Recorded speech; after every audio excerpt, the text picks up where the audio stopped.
Ang ipapakita ko sa inyo ngayon ay ang Canon Slux 4x2 Automatic by GWM.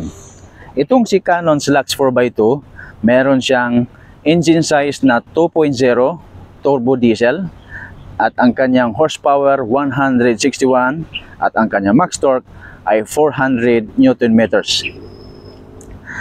Kung makikita nyo, lahat ng kanyang ilaw is naka LED type.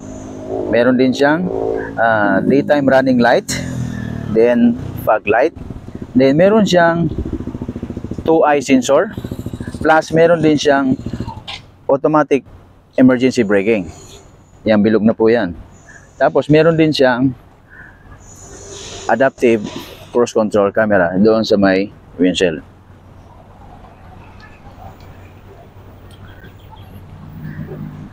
Ang size po ng kanyang gulong ay naka round 18. So 265 by 60 round 18. Then ang kanyang suspension sa harapan ay meron siyang double wishbone with shock absorber. Then itong si Slux 4x2 meron siyang 360 degrees camera. Then meron na rin siyang stepboard.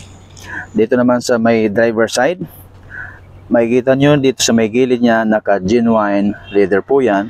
So masarap po yan sa kamay, hindi po magasgasan yung kamay nyo at hindi mananakit sa tagal ng biyahe kasi naka genuine leather po yan.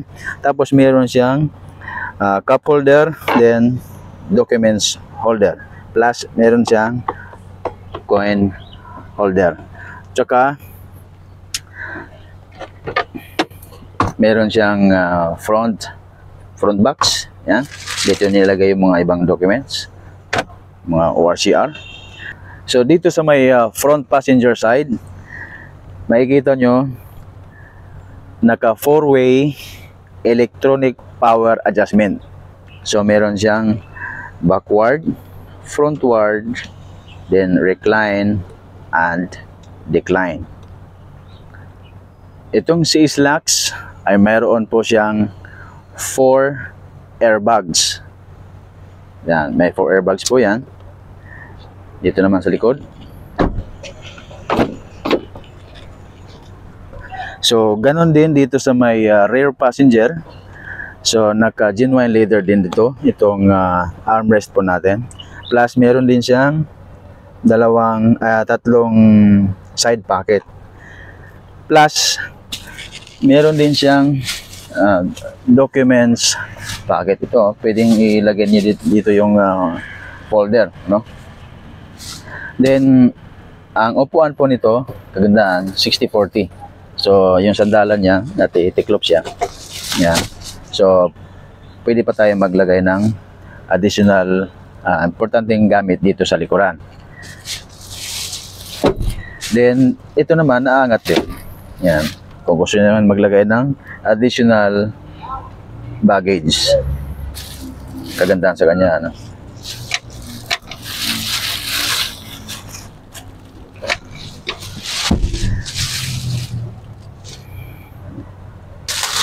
Kagandahan din po nito, meron siyang rear aircon vent. So very comfortable din si rear passenger. Tapos meron din siyang mobile charging port. Plus, itong kagandahan sa kanya, lalo na kung may outing kayong family, so pwede kayo magsaksak dito ng kung anong katulad ng air fryer, oven stove, rice cooker, pwede. Or sound system, karaoke, pwede kasi nasa ano siya, 220 volts. Tapos yung maximum watts po niya is 120. Yun yung kagandahan kay Slux. Pero dapat, pag nagsaksak kayo nito, nakabukas yung makina para nag-automatic din charge doon sa kanyang ECC battery. Sa likod niya, naka lip spring, rigid axle with shock absorber. Kaya ang kagandahan kay Slux Canon, pwede nyo po siyang kargahan ng up to 1 ton. kahit araw-araw nyo po siya gamitin, huwag po kayong mag-alala na baka biglang bumigay. Hindi katulad po ng iba na naka-coil spring, yan talaga kakabahan po kayo nun. Dito, pang araw-araw nyo gamitin. Ito maganda, lalo na sa mga construction, sa hardware panghakot, kaya dyan, kagandahan dyan. Tapos dito naman, ang kanyang tail light, saka reverse light, lahat po yan naka lead type. Tapos, kagandahan dito kay Canon Slux, meron na rin siyang rear camera plus 2-eye backup sensor. Then ito kagandahan sa kanya, pag yung bata binuksan niya bigla, ayan, so hindi kayo mangangamba na mapapalo siya nitong itong tailgate na to, kasi meron siyang telescopic. Tapos ang kagandahan po nito, ito po ay standard pickup, pero naka mid-size po yung kanyang bed. So naka 1520 by 1520 by 540 millimeters. Ang laki po niyan kaya marami po kayo makakarga niyan.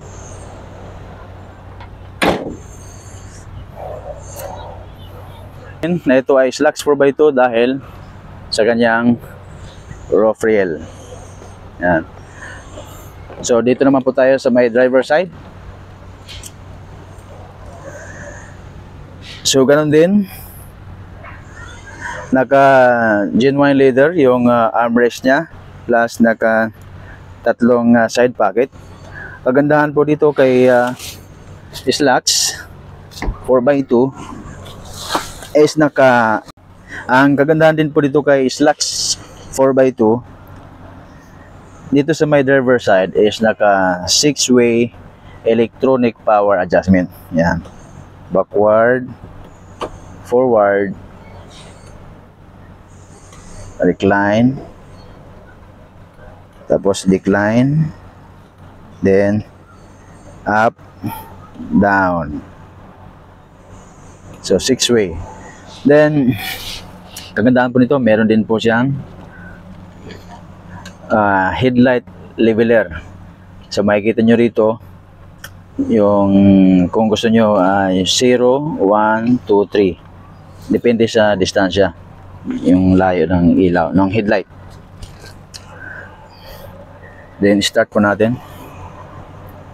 Tapos ang kagandahan po dito, pagka meron din po siyang auto fold sa kanyang side mirror. Yung pag naglalak po kayo, nag-auto fold yung side mirror po niya. Tapos dito na sa loob. So buksan po natin yung makina para makita po natin yung kanyang specs, safety features na meron si Slux 4x2.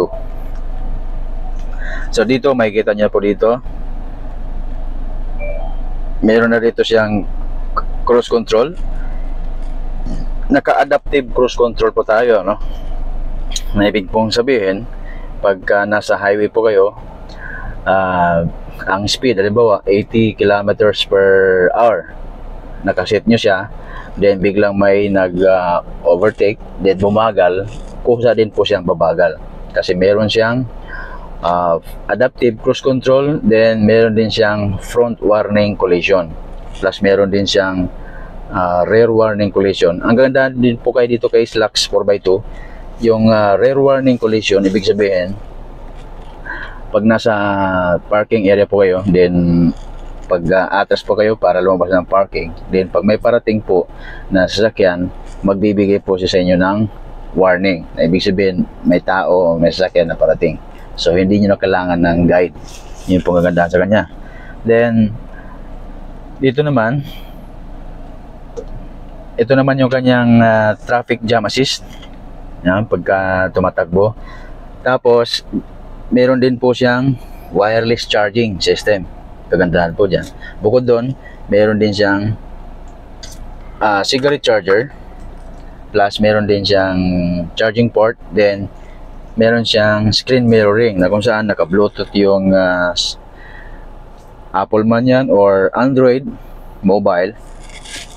Isasalpak niyo po yung kanyang USB port para makikita nyo yung view ng cellphone nyo dito sa may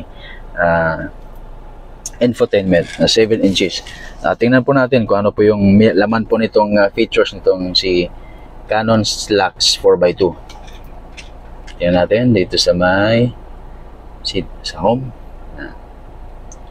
Ito po ang pipindutin po natin to. So itong si okay na. So itong si Slux 4x2 automatic, meron siyang ADAS. Kung ang tawag po diyan, Advanced Driving Assistance System. So ang laman po nun, meron siyang Automatic Emergency Braking System. Meron siyang AEB car to car. So yan po yung sa na biglang biglang tumigil yung sa harapan nyo, ay kusa din po siyang titigil. Meron din siyang AEB pedestrian and bicyclist.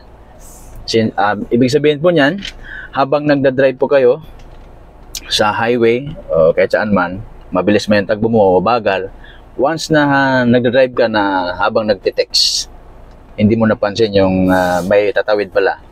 Pag biglang may tumapid na tao or nakabike, kusa din po siya magpepreno. So safe, yun po yung kaganasan, napaka-safe po nun. So dito naman sa warning sensitivity, kung gusto nyo low or malapitan lang, standard o medyo malayo. Yung high naman, kung gusto nyo, malayo pa lang. Siguro mga dalawang kotse pag-pagitan. So madidetect niya na po kaagad. So meron din siyang lane support system.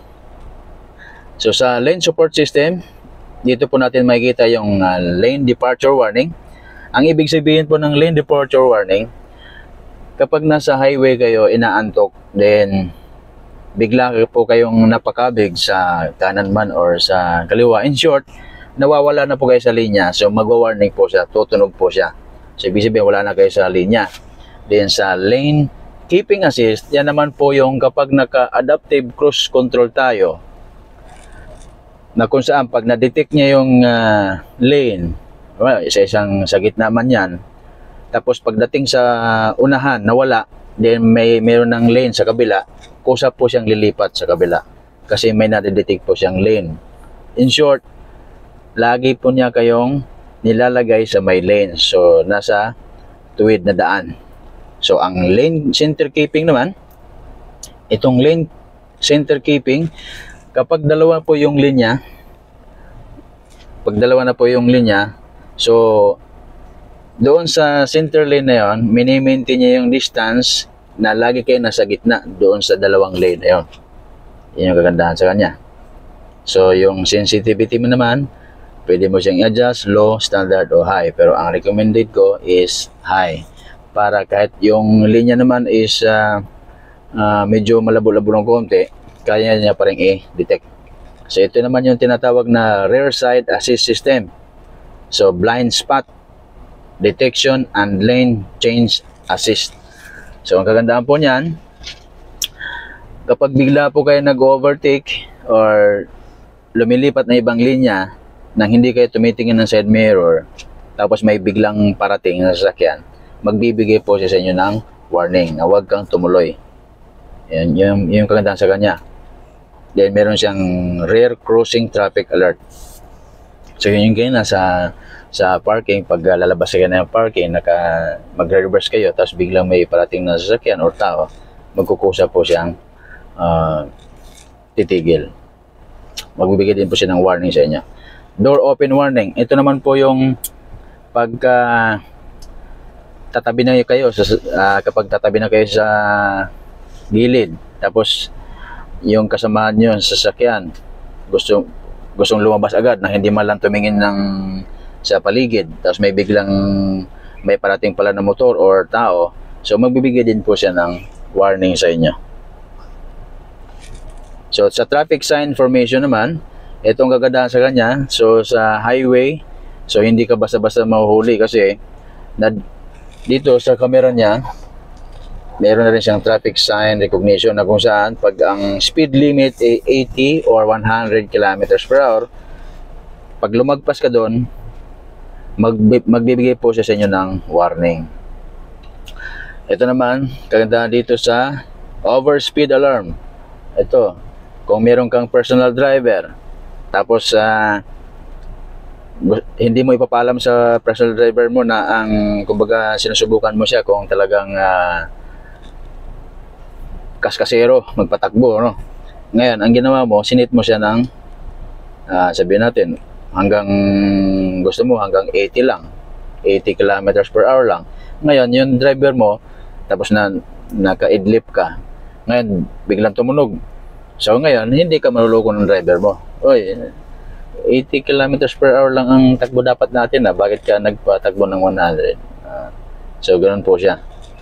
Tapos, dito naman, ang kagandahan po dito kay Slux, kay Canon Slux 4x2, yung transmission po natin is ZF technology. Ang ZF technology is one of the best transmission technology sa buong mundo dahil siya po ay pang heavy duty plus lightweight, then very fuel efficient. So meron siyang 8-speed automatic, tapos itong paddle shift niya manual mode, naka 8-speed din siya, manual mode. Tapos sa driving mode niya meron siyang sports, eco, and standard. Then dito naman sa steering wheel, sa steering wheel comfort meron siyang light, yung very magaan. Kung gusto mo naman ng standard, yung sakto lang. Then kung gusto mo ng sport, yun yung pang mabilisan, na konting kabig mo sumasabay lang doon sa maneuverability. Tapos meron din siyang tinatawag na dynamic stability assistance. So itong dynamic stability assistance, ito naman yung pagka mabilis yung takbo mo bigla, tapos may biglang gusto kang iwasan. So hindi ka magkakaroon ng oversteering or understeer. So hindi in short, hindi magti-twist yung sasakyan mo. So very stable pa rin yung takbo mo kasi nagbibigay siya ng automatic kunting preno. So gagad ka niya. Then sa comfort, ito naman yung tinatawag na rear view mirror fold, auto or manual. So ang suggestion ko, dapat naka-auto po yan para malalaman nyo na yung sakyan nyo is nakalock. Kasi pag nilock nyo yung sakyan, automatic mag-auto fold po yan. So, wireless charge po siya. So optional, pwede siyang i-on, pwede siyang off. So ang suggestion ko, i-off nyo siya palagi kung wala naman kayong ilalagay na phone na wireless charging para hindi mainit yung phone nyo. Po dito, meron din siyang, yung kanyang rear view mirror is naka-auto glare. So ibig sabihin, kapag merong naka-headlight dun sa likuran mo sa sakyan, hindi kanya basta-basta masilaw kasi automatic kanyang minimize. Then meron siyang charging port para naman doon sa kung gusto maglagay ng dashcam. Ngayon, ito try po natin kung ilang kilometers per hour na gagana na yung kanya, yung takbo natin, kung ilang kilometers per hour siya, nagagana yung cruise control. Bawasan natin yung aircon. Medyo malamig.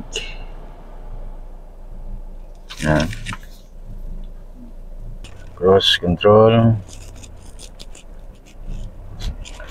Ibig sabihin, minimum of 30 kilometers per hour, gagana na po kanyang cruise control.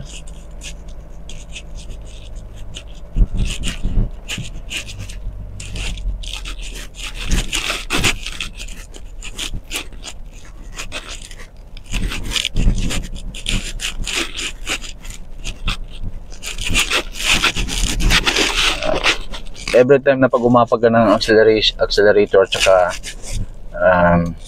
preno, kusa po siyang nagdi-disengage. Kaya pwede dito.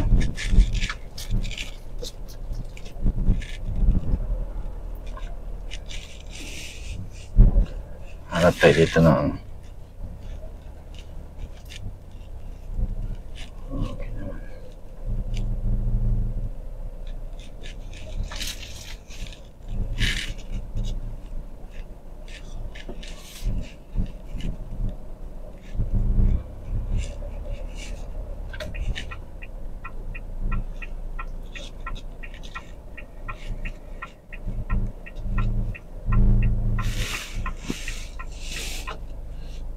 siguro sa kabila.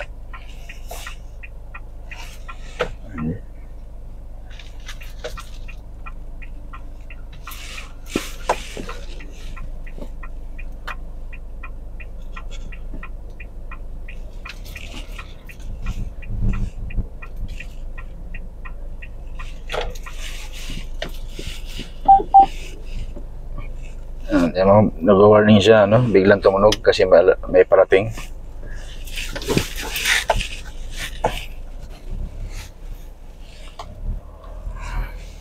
Ito siya, cruise control. Pag mabagal yung takbo, pag sinit mo siya, yan. Minimum set 30 kilometers per hour. Nag-sit na agad siya. Binitawan ko na yung manobela. Hindi na ako makapag ng gasolina. Hindi nag-automatic agad siya.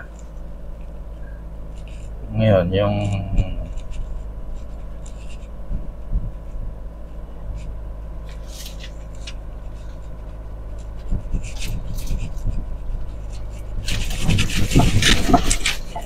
diba? So hindi siya ganun ka tagtag yung kagandahan sa kanya, no?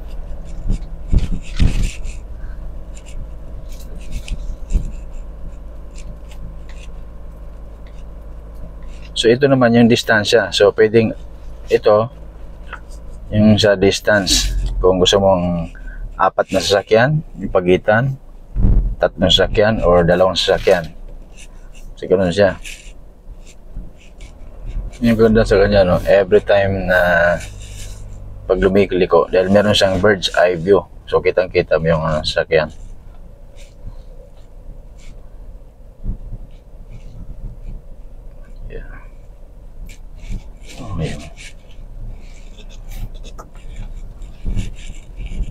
Ayan. Meron siyang bird's eye view. Very accurate po yan, eh. Yung camera.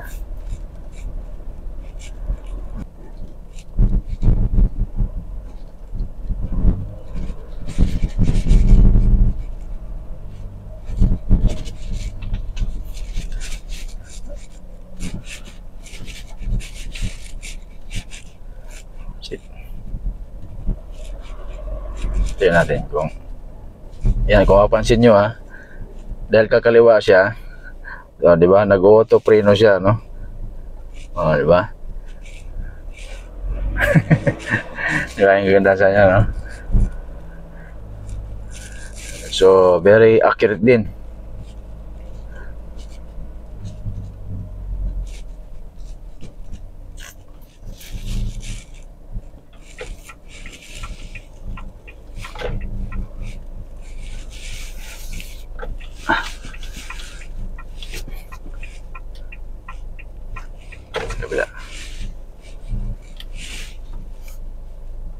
Yan, naka bird's eye view. Yan, bird's eye view, ibig sabihin, buong sasakyan, kitang-kita mo sa may side.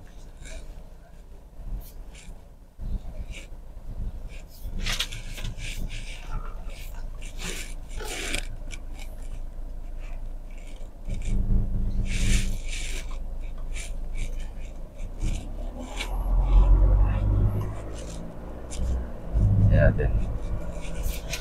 Problema. So hindi gagana ang kanyang lane keeping assist kapag mabagal. So gagana lang siya doon sa highway pag mabilis yung takbo. Pero yung automatic emergency braking gagana. At saka yung traffic jam assist gagana.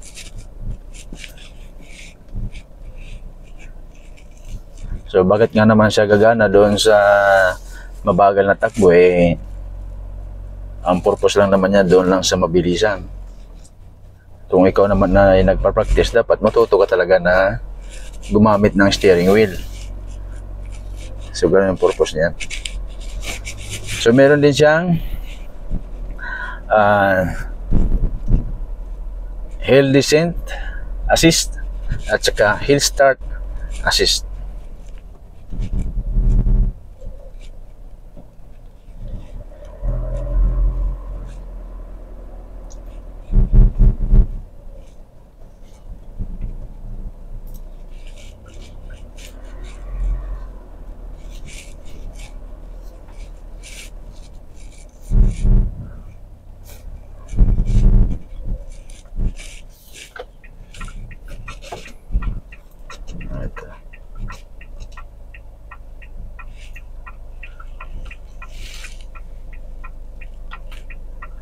Well.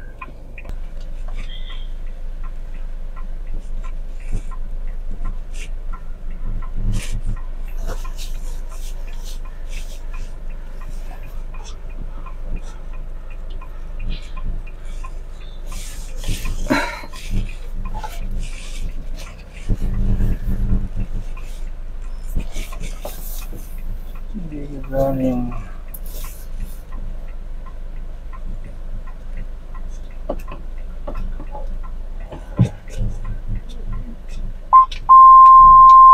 loob. Ibubugan niya agad yung pinakamalakas na lamig. Pag malamig na yung loob, magbabawas naman niya sa ngayon.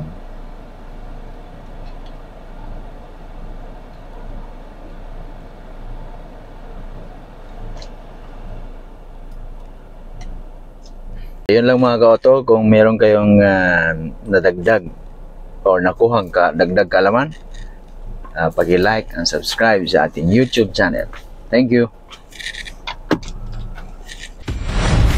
JWM, go with more.